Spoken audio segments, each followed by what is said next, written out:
Hello and welcome. You're watching The Big Story. I'm Smriti Chaudhary and I am with Sajeet, Manghat. And the big story for today is the future of telecom tariffs. The sector has seen turbulent times, but the worst may be behind us.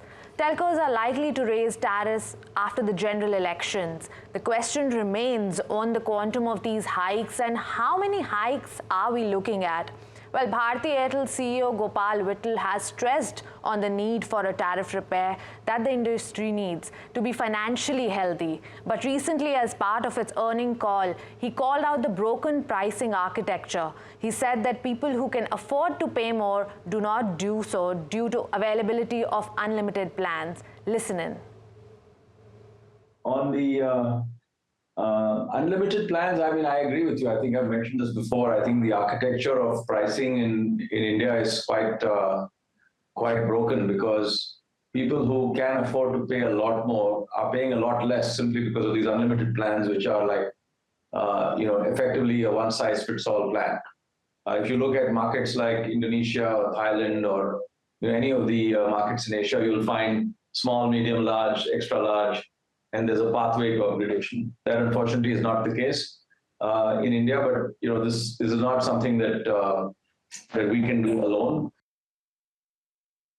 Well, not just Bharti Airtel, but Vodafone Idea CEO Akshay Mundra also weighed on this topic of tariff hikes. In an interview to NDTV Profit, he said that even a 20% hike would not be sufficient to cover the cost of capital. Here's a chunk of that conversation. I think there's a strong need for tariffs to get to levels where ARPUs are sustainable and provide ability to the industry to make further investments. I would expect it to be faster than a very slow pace. Can I put in a figure here? Because what I've been given to understand that you may need at between 20 to 25% of increase in tariffs post-elections up to FY26. Is that a right figure to go by to get the return on capital? No, I think return on capital, you have to see that what is the current level of ARPUs, what is the ARPU required to get to a cost of capital. I believe that gap is much more than 20% today, so a 20% tariff correction will not take you there. How much would be the tariff correction, I cannot comment, but as I mentioned that in the past, tariff corrections of about 20% have been well absorbed in the market. Joining us is Ajai Puri, who is the former chairman of Cellular Operators Association of India, and he's also the former CEO of Airtel for India and Southeast Asia. Mr. Puri, you heard both the gentlemen talking on the issue of tariff.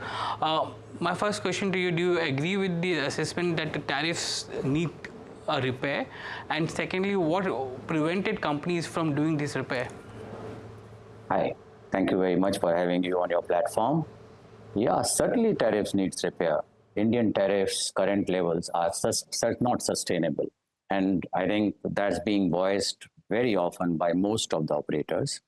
So it's high time that it gets repaired. And I don't think one single tariff increase would help or would do the work. It possibly needs 2 or 3 tariff increases over the next 12 to 18 months. And I think the ARPUs, which are currently sub 200 levels, need to move to at least 300 levels. India is one of the lowest data price market. Data price at 10, 11 rupees a GB is just not sustainable. With the technology changes happening so rapidly, every 4, 5, 6 year cycle. And you witnessed recent investments in the 5G that the industry has made, the 2 large players have made, possibly in the tune of 100,000 crores. And without any big money monetization coming through on the 5G. So certainly there is a need for a tariff increase. And I would reckon a minimum ARPU of 300, moving from currently sub 200, would be the must. So why are the telecom companies not taking a tariff hike? Yeah, I think that's a question that I cannot definitively answer, but I think one thing is very, very clear. It's telcos themselves to be blamed for this, if at all, and nobody else. It's possibly a market share or ground gaining tactics by few players. India, I mean, to really understand this, I think we need to see the last context of the last 2016-17, when India witnessed 3/4 of free tariff, free services of mobile being offered to millions of consumers. And from there, we moved to a pricing regime, which is a bucketed pricing regime, which is once again not necessarily the most structured or the most appropriate pricing structure. But however, that caused a serious consolidation in the market from 14 operators to 8, and 8 to now, I would call it 2.5, 3 of private operators. As we know, that VI has been struggling to sustain the operations. They just luckily have got some reprieve. And I must say that minimum 3 operators is a must-have situation. 3 private operators must-have situation in India. And I think every operator has to appreciate and accept that as a reality, and therefore do some, correction of the prices or anything in the larger interest of the industry, rather than a short-term gains on the market shares or, short-term benefits for the individual operators. So I would say it's something that needs corrected. I also must say that I think the time is ripe now, and we will hopefully soon see a tariff price increase, with Voda and Idea seeing some reprieve in terms of some capital coming in, and the major political event getting over soon. So I think we should witness one price increase for sure in the coming weeks, or months. But we need to follow that up with another 1 or 2 price increases to take ARPUs to 300 rupees is what I would say. Right. Hi, Mr. Puri. My first question to you on this one would be that Mr. Whittle didn't just talk about a tariff hike. He spoke about the whole pricing architecture that has moved from usage-based to now unlimited plans. Is that something that can change in the near future, or now that is set as a benchmark for the industry? Yeah, I think firstly, the current structure is not right.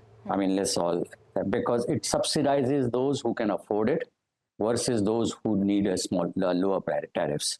Today, if you are a lowest level of employee, a driver or a cart vendor or whatever, you pay the same price as a managing director of a company or CXOs of the companies or large business leaders. So that's not right. So the structure is faulty for sure, with unlimited plans coming in at the first level of pricing itself. But can this be changed? I am not too sure whether India is ready to alter this structure now. But yes, what we need to do is we need to layer the pricing. So we need to give, in the first layer of pricing, maybe lower data. I mean, we don't need to give 30, 45, 60 GB data in the first layer of plans.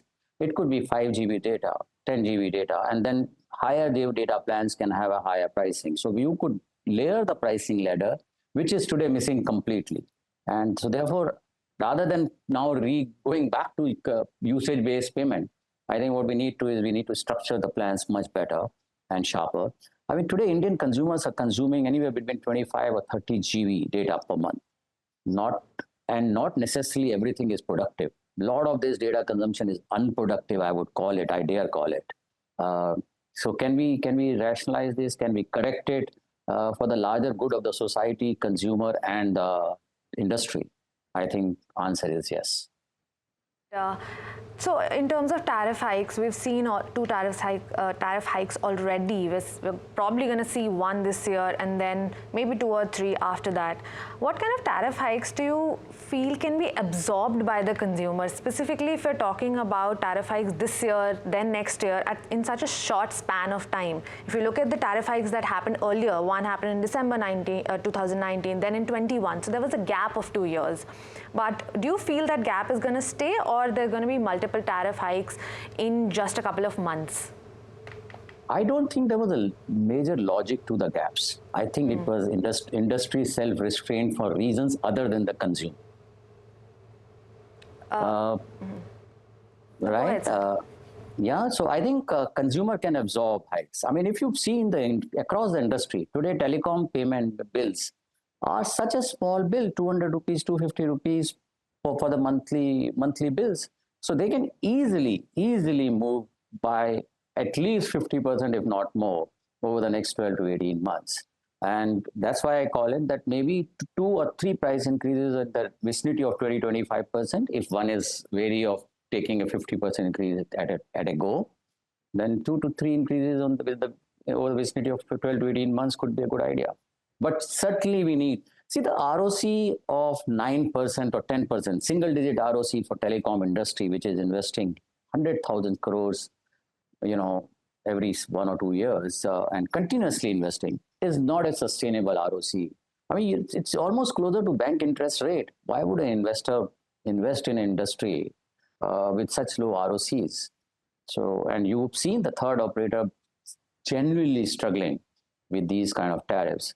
And so I think, we should witness a 50% price increase over the next 12 to 18 months for sure. The tariff moving, is it going to be an increase in base price or base tariffs which are there? Because we saw some bit of corrections happening in the base prices in the last couple of years. But do you see that move will happen from the base price onwards, or is it going to be at the higher level where use per or pay per use kind of philosophy or principle will be put in place?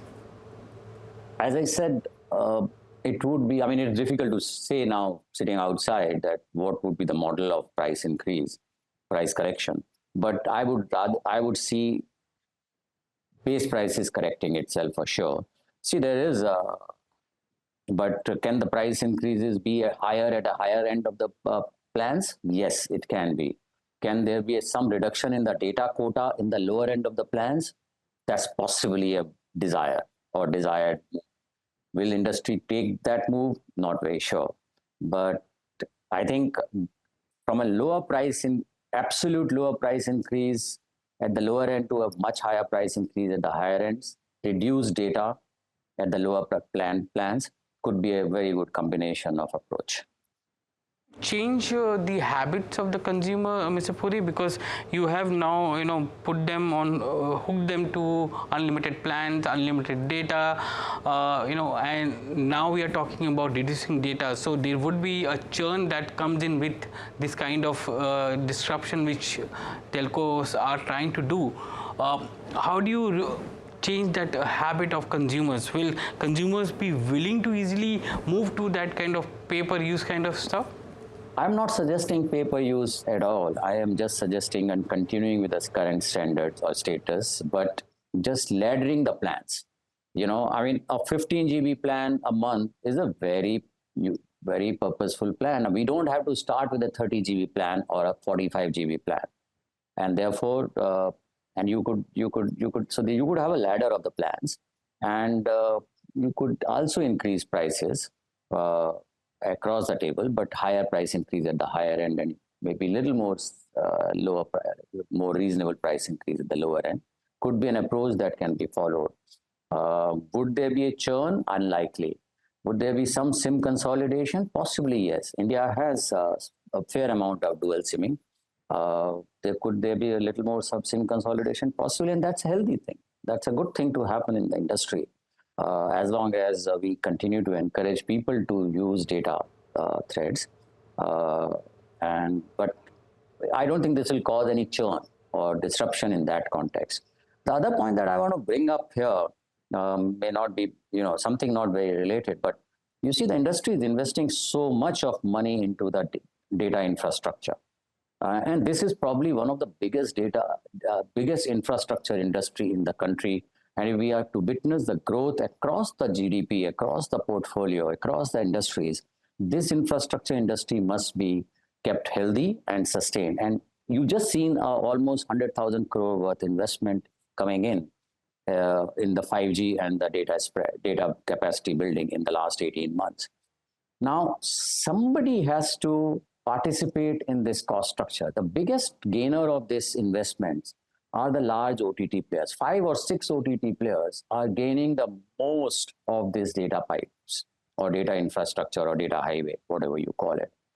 But they are, creating enough and more revenue through either advertising or subscription on their platform. But there is zero sharing of costs. I think it's high time that India sets an example for it, for fair sharing by the large OTT players who are using 80-90% of the data bandwidth of telcos, and for whom telcos have to keep investing into capacity building without any real monetization given the current pricing structure. So I would say both price correction at the consumer end and a little bit of a B2B sharing, what you call, or fair price sharing by the large OTT players who are really monetizing that in India's telecom infrastructure today is a fair thing to look at.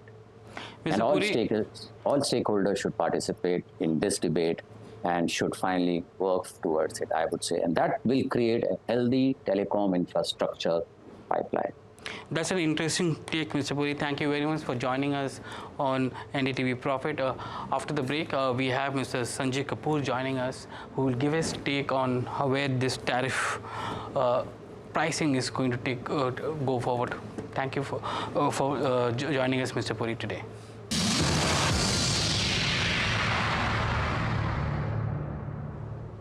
Welcome back to NDTV Profit. You're watching a big story, and we're discussing the future of telecom companies and how they plan to take forward the tariff or the pricing in the sector. And joining me is Sanjay Kapoor, who is the former CEO of Bharti Airtel.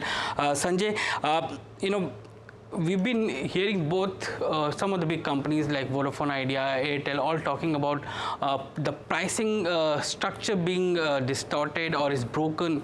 What is your take? Because ultimately it was the telcos who broke the entire structure in a bid to get market share or save market share from each other when the new player like Jio came in.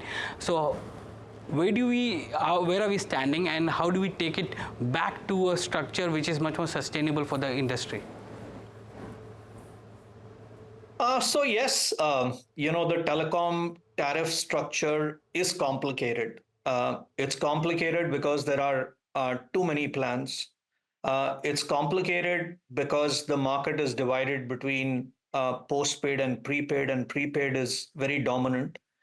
It is complicated because with the advent of data, there are unlimited plans that have been offered. Virtually, they're unlimited because there's so much of data. And even when the consumption rises, it necessarily doesn't result into growth in ARPU or the effective rate. So it is complex from that perspective.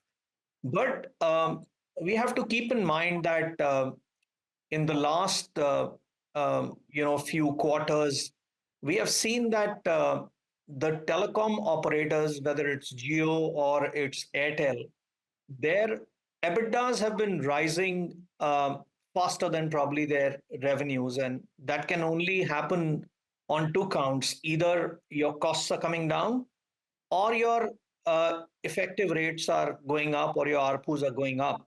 And I think the truth lies somewhere in between, where though the headline tariffs have not been really changed over the last 12 months, but I think a lot of segment-based corrections have been made wherever possible to bring in better effective rate for the operators. So I think because of the political reasons, because of timings issue, the headline tariffs have not been really dabbled with.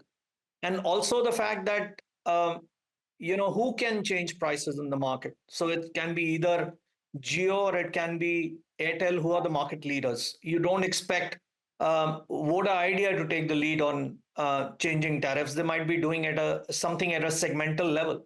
But changing the headline tariffs is the onus lies really with the top two players in the market. And I think for them, it's become a timings issue to say, when do we do it? Definitely, elections is not the right time to do it. So many people who are invested in this industry are hopeful that the moment the elections are over, you will see some headline tariffs and some major moves to be made on tariffs, and rightly so. I think one of the narratives that has been set right over years is that India is by far one of the lowest priced markets in the world. And given the shortening of the capital cycles and the amount of capital that has to be pumped in by way of spectrum, and this industry is spectrum hungry, that the tariffs need to go up. If the tariffs do not go up, then we will find that the consumer experience will get compromised, like in some other parts of the world. So I think it's a complex issue, but right now the tariffs going up is almost a certainty. I think timing, when will it happen, and who will lead the bandwagon? These two things have to be really unfurled as we move into the future quarters. Right. Of course, Mr. Kapoor, two things being timing and who will do it, but also by how much is the question. What kind of tariff hikes are you seeing in the next 1 to 2 years? And also you'll have to keep in mind what kind of tariffs can be absorbed by the consumer as well. What's your take on that? You see, this is not a very easy question to be answered. I can only use some surrogates to try and answer your question. First of all, with all the rigmarole that we have gone through in the recent past, Airtel's ARPU is still around 209 rupees. And I believe now they even include the fixed line ARPUs into it. I'm not 100% sure, but that's what I guess. Jio does that as well. They combine their fixed line. And if you look at Voda Idea, they are about 148 rupees or something like that, but below 150 rupees. Now, this is really dismal, right? If you really have to provide a consumer experience, and that's where the differentiation will come, then for me, these ARPUs have to really start crossing 300 levels in the very short run and maybe 500 levels in the long run. Now, affordability. Affordability is again a question of where telecom stands today in the Maslow's hierarchy. There was a time when probably it was high up, but now it is way down, right? Roti, kapra, makan, and probably Wi-Fi and connectivity, right? That's where we are. If it is that important for an individual to live his life and for companies to operate their businesses, whether it's entertainment for individuals or it's connectivity or it's education or conducting their day-to-day affairs, everything requires connectivity. And of course, content plays on this, devices play on this, security plays on this, storage plays on this. All these factors clubbed together provide a livelihood to an individual and to companies. Given that, I think 300 is not a far-fetched figure. I think given where we are in the Maslow's hierarchy, there'll be customers who will be willing to pay for it. And, my own take is that if you don't do it, you will compromise on the entire experience, which will hit you even harder than a financial hit that'll be there when the prices go up. So Sanjay, the price or ARPU which you're referring to 300, will it be a combination, or will it be only from the consumer, or will it be a combination of consumer and the B2B? Because the OTT players also have are also are party to this, because a lot of consumption of data happens on them. Many of the telcos have bundled OTT with them with their pricing as well. But if you look at the consumption of data, how it happens, a large part of it happens on OTT. So do you see a B2B deals or pricing coming into place where telcos will ask OTTs to share some part of their revenues and some part would be taken from the consumer? So, B2B in my parlance is the enterprise business, which is very small for the telecom operators even today. So that is not going to change, and they don't include that when they give you their ARPUs. They actually tell you the ARPUs from the consumer side of the business. Now, you're raising a very different question. You're saying, what is the participation of all the OTT guys? Now, that's a separate debate. I don't think that's a pricing debate. That's a debate around, should they participate in the telecom costing structure or not? But the fact is that, either the consumer pays or the government pays or the operator and the OTT players pay. You cannot doubly charge, triply charge everybody. Today, the consumer is paying, right? And consumers paying. And don't forget that all the traffic that comes to telecom operators comes courtesy the OTT guys. If OTT guys was not there, then what's the telecom play, right? You live your lives around the OTT which plays, and therefore the customer is already paying for the data that he consumes. He even pays for the voice that he consumes on data services, right? So I don't know whether you can charge those guys 2 times and whether this happens in any part of the world and whether it is fair. That's a separate debate altogether. But I think today the consumer clearly has a headroom to pay for services as important as connectivity to live their lives on a 360-degree basis. Right. Thank you so much, Mr. Kapoor, for your insights, and thanks for taking the time out and joining us on NDTV Profit. Thank you for having me over. It was a pleasure. And viewers, thanks for tuning in. This was the big story, and but don't go anywhere. We have lots more lined up for you on NDTV Profit. Stay tuned.